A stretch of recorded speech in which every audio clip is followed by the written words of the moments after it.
Greetings, clans and kins, and welcome back to Jalapeña. Hey, Gargoyles, Garcast. I'm your host, Jase Gaston, and the man to my side is the one, the only, the insufferable VHS Jase. Good evening to you, sir. Thank you. Can I just realize now how we got these characters that I'm actually, when I made this, I didn't know much about that character, but I feel like I'm pretty close to him. What he likes doing is what I like doing, watching TV.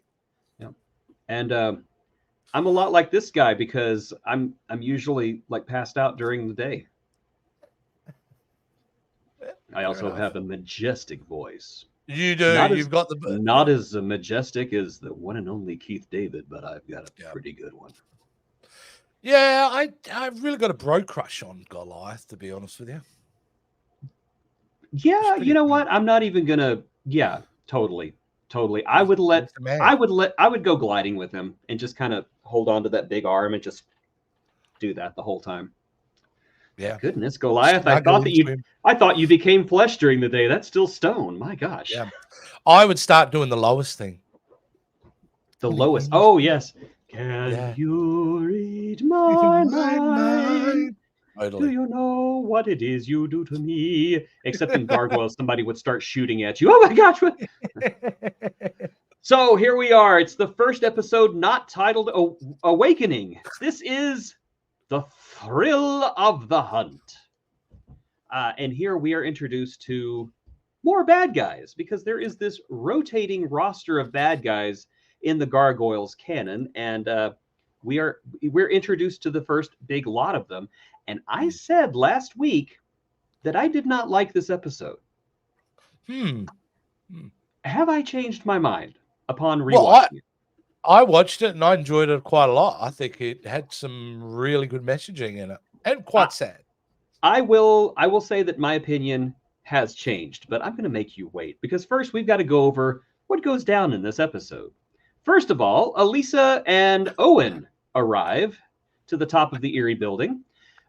If you recall, the owner of the Erie building is arrested at the moment. David Xanatos is in prison because he received stolen goods. And Elisa is still allowed to come and go as she please because David Xanatos just doesn't care. He only got 6 months, by the way. Yeah, well, he's rich. We're lucky he got that much. Yeah, true. My gosh, it went to trial and everything. Yeah. Usually that doesn't happen. No. But I like this about David Xanatos is that I don't think he's a bad guy. I think he's just a true neutral. As a matter of fact, I think that him and the Gargoyles actually have a lot in common.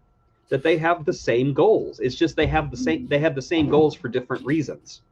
Yeah, and that's why. Yeah, you're right. And it's certainly 6 episodes in. What a smart way to write. What is a villain? And like you said, I don't know if it's a villain or not. But being portrayed as a villain, there's a lot more complexity than just twirling mustache. Yes, and I love that he doesn't hold a grudge. It's just basically, good on you, detective. Nice job. I'm in prison now. Oh, you want to say your friends? Go ahead. Yeah, what's great. Such a Will Riker thing to do.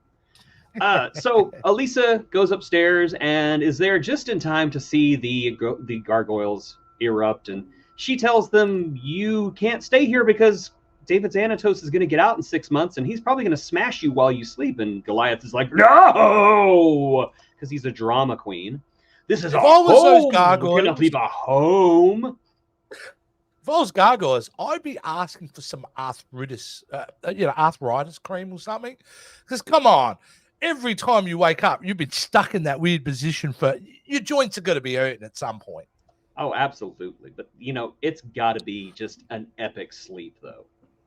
It's like being put down with anesthetic. I actually kind of enjoy it because I'm thinking I'm actually going to get some decent sleep. And you know what? I don't think they would be pooped on a lot at night, would they? Because all the birds are sleeping. So who would dare? It's like I don't know. Pigeons are pretty dumb, mate. Let's go find the pigeon and kill it. Well, I don't know if this happens or not. Wouldn't it be great? Their favorite food, even though I think it's what this title of the show is actually eating pigeons. I would have added that. I mean, they could be ambush predators. That would be kind of fun. So the gargoyles are all going their separate ways because they all have fun things that they would rather be doing, and one of those fun things is watching television. The trio and Hudson are avid television watchers, and one of their favorite shows is, I guess you would call it a superhero show called The Pack. Yeah, The Pack. Hyena, Fox, Wolf, and Dingo. And you know he's Dingo. Oh, he's all shrunk. Okay. Okay. Here's my On a scale of 0 to 10, how was the accent? It's bad. Secondly, it's the stereotypical, like, Australian post-apocalyptic look. It just, I'm kind of over it at that point. I'm like, you're not Mark Jacko Jackson, mate. This isn't the Highwaymen or anything. No, it was serviceable. It's a one-note character, but it works. He does kind of look like he belongs in Cobra fighting the G.I. Joes, doesn't he? He does a bit. They're all of them are Cobra-esque. They kind of are. So the trio are thrilled to discover that the Pack is going to be performing live at Madison Square Garden. And they're like, hey, we can sneak into that show and watch it. And so that's what they do. They watch the show, and there's ninjas and there's explosions, and it's awesome. And this is, you mentioned it earlier, there is a innocence with these characters. Yeah. There's a naivete with them because they see things on television and they can't quite differentiate between what is real and what is not, because in their minds the Pack are actual good guys actually fighting ninjas, and they're thinking in 10th century terms right now. We need to find allies. Something I enjoy about this episode. Yeah, it's very face surface, isn't it? Like, in the regards to, they take everything on its, what they're presented with. They pay a price. They do. So we, the audience, is introduced to the Pack, and they are nothing like their television counterparts because they are actually ex-mercenaries who, for some reason or another, became television stars. And as they are working out and complaining about how bored they are because they want to be out, basically messing things up and shooting people and burning villages down to the ground, Fox, the leader of the gang, the redhead with the fox tattoo over her eye, so you know that she is Fox, tells them, well, if you're bored, I have found something out that is going to be very interesting. Look at this. Oh my gosh, there are gargoyles in the city. Excellent continuity because the gargoyles were actually photographed in the first 5 episodes multiple times. And so we're seeing, Batman, they are not. They don't understand how cameras work. It's so Hollywood, these people, though, eh? Like, fame and fortune isn't enough, is it? No, it's not. They want the thrill of the hunt. Hey. Yeah. I said it. Hey, we got an episode title. So Lexington stays behind and reveals himself to the Pack. Not that way, you pervert. He reveals himself by saying, hey, I'm Lexington. I'm a gargoyle. I'm a hero just like you, and we need allies. Can we be your allies? And Fox, of course, is like, absolutely, we can be allies. I heard that there's a bigger gargoyle. Subtext, there's a bigger gargoyle. Can you bring the big gargoyle with you next time? So he's like, okay, I'll bring big gargoyle, pretty lady.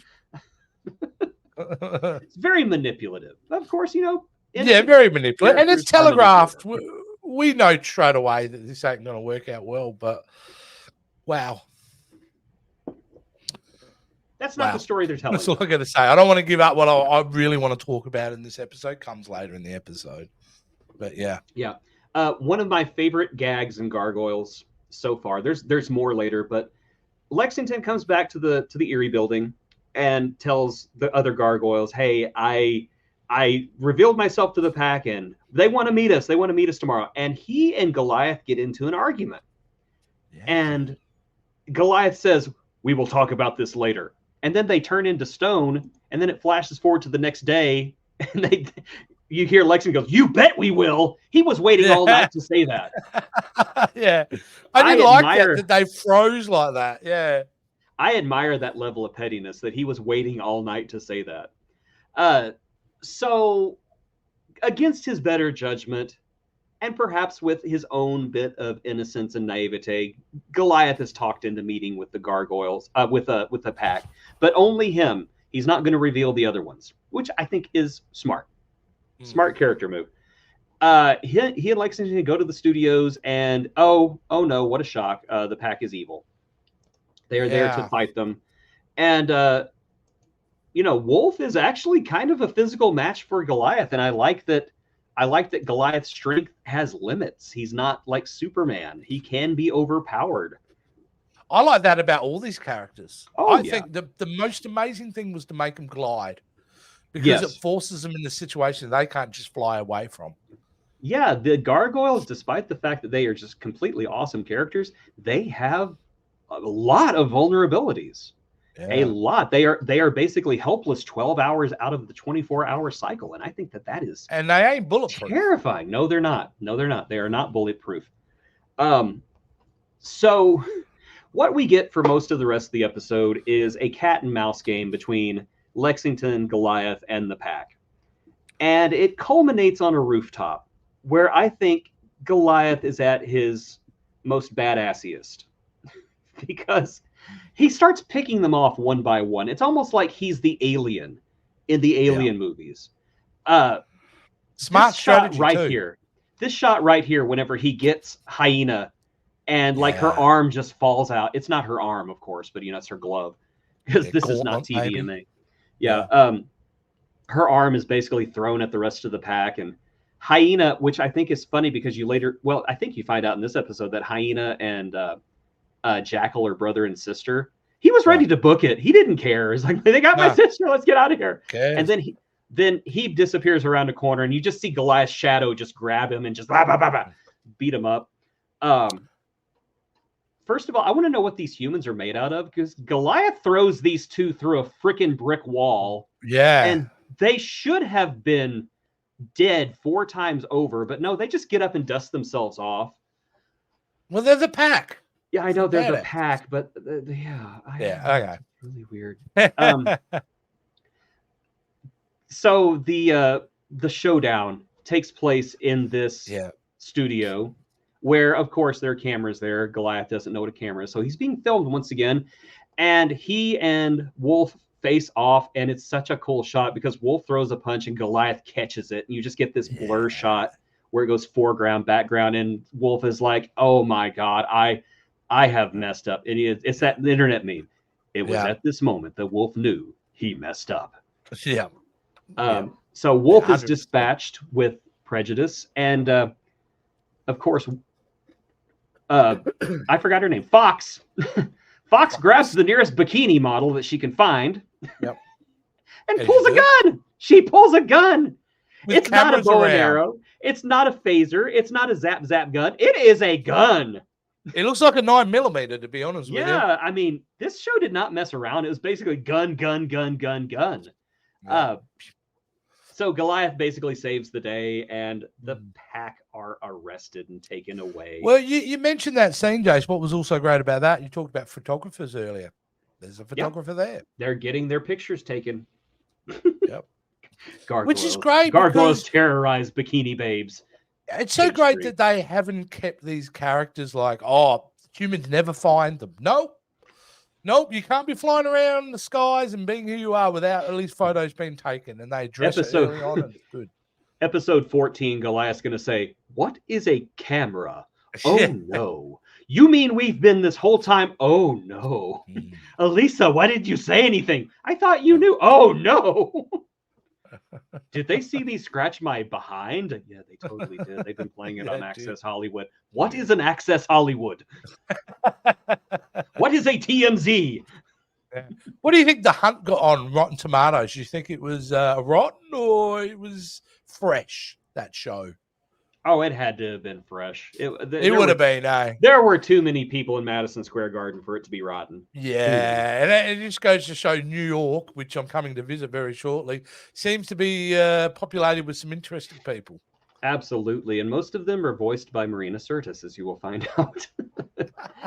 There is a very touching scene at the end where Lexington is feeling really sad because he has been basically betrayed and his innocence has been lost. And I think one of the things that makes Goliath such a great leader is that he says, no, you weren't wrong. We do need allies. We do need to find allies in the human world. We just have to be careful. What broke my heart was the line that Lexington said, I'm never going to trust anyone again. Mm-hmm. And that kind of hit me in the feels because I'm like, he's really going in a form of innocence, and it hasn't been that long, and now he doesn't trust any human. Yeah. Who has not been there though? Who has never thought that before? Yeah. The other big scene I wanted to talk about that really threw me was Alicia going up to him and going, "You can't be here anymore." Yeah, I love that scene. It happens earlier in the episode. It's the drama queen. Yeah, it is. Sorry, I should have mentioned it in the drama queen, but she's got a point, and he's got a point. She does, and it's going to come into play later. It's going to come into play sooner than you think when they introduce another villain. But yeah, it's there's so many great scenes, including this one at the end, because you think we forgot about him. Well, we probably did forget about him because the episode hasn't been about him. But who should show up at the end but David Xanatos? He has been behind it the entire time. Not only did he set up the Gargoyles to basically get force-fed the pack on their TV, but he owns the pack, and he's the one who sent them after him because he's got a plant in the pack. Yeah. Oh, well, just the fact he's pulling the strings from prison is really cool. Yes. I have got a question, though. You know how he's sitting on the chair in the prison? He swung his leg over the chair, right, before he sat down. You know it. He did. He had to have. Riker maneuver. Yeah. That's why he's smirking, because he knows Owen saw it. He's like, did you see that, Owen? Did you see my leg swing up? Yes, sir. It went as it did. Even Frakes animated is gorgeous. Like, what's the deal? It does. This could be his character model for Star Trek Lower Decks. That's Thomas Riker right there. Everybody knows that. But my opinion of this episode changed quite dramatically. I'm still not a huge fan of this particular group of characters because later on we're introduced to other villains who are so much more layered and so much more interesting. Yeah. We got one. These guys feel villain of the week. They do feel villain of the week. Why I think the episode's strong, though, is because from the Gargoyles' perspective, I think it's strong. They do feel like villains of the week. But what I think is interesting is that these villains don't become interesting until they break up the pack and they all go their own separate directions. Because their lives go in disparate directions, both to the good side, the bad side, and all places in between. It's really pretty neat. I wonder who turns good and who turns bad. I don't know. You'll have to wait and find out. Yeah, that's something interesting to think about. I could see more becoming a good guy. Perhaps. Yep. I think Fox can. Fox is I don't like her at all. She's a mega Karen. Yeah. There's a great. I will say there is a great episode with the entire pack. I think it's the last one with all of them together. The last episode with them together is really good because it's almost David Cronenberg like whenever it happens. Whoa. Oh yeah. That's a statement and a half to make. Yes. We're talking David Cronenberg. Yeah, there is some body horror in it. Oh yeah, there is some body horror. It's kind of like you're watching it going, "Oh my gosh, what's going on?" You're watching the Disney afternoon. After this nightmare fuel, be sure to stick around for Goof Troop. It's Goofy, and he's got a son. That means he had sex. Oh God. God, we're going to get that footage and we're just going to get you to audio dub those bumpers, those commercial breaks, I think. Yep. And I'm done. Gosh. Awesome. Anyway. We're going to get a cease and desist letter. I just know it. Oh, dear. Watching your show. We really like it. We're going to sue you now. All right, yeah, let's bring it back to PG. Let's bring it back. Sorry, I'm getting clawed right now. Hi. Hello. Yep, she is not impressed with our blue humor at all. She's here to disapprove of us. Yeah, and man, what a look! Look how the look she's giving us is. I'm so disapproving. I don't even know if I barely care to even look at the camera. Yeah, she don't care. There you go. Okay, Well, so that was the expected cat cameo this episode, and that was also the end of this episode. Thank you for joining us for this look back at the thrill of the hunt. Be sure to join us next week for the next exciting episode. Temptation. Temptation. Yuck. Sounds tempting. Gosh. Yep. It's an episode about candy, I believe. No, I don't know. I actually, yeah, this is a good lore episode because they're going to start building lore. So yeah. Okay. Yeah. But yes, join us for that one because it's a great episode and I enjoy it. And if you would like to support this crazy, fun look back at the darkest chapter of the Disney afternoon, be sure to join us on Patreon. You can find the link in the video description below. For only $5 a month, you can join us for all kinds of fun. And maybe you will be here when Jason finally finds out why we call the show Jalapeña, because he has no idea. 6 weeks, and I still have no idea. I can't wait for you to find out, because you'll just go, is that it? That's what this is all about? Oh my goodness, blimey crikey. Pigeon-hole. You're sounding dingo. Worse. Yeah, you're sounding worse than Dingo right now. Yes, I know. I have to elevate him somehow. Okay, so that's it for us. Thank you for joining us, and we will see you next time as soon as I find the card that ends the show. There it is. Boom. There you go. Hey, I've got a theory. And I liked it. This is my fan-made version of it. That the gargoyles during the day poop on pigeons. So it's like a reverse thing. I think that they have stone up their butt cracks. So I don't think that'll quite work.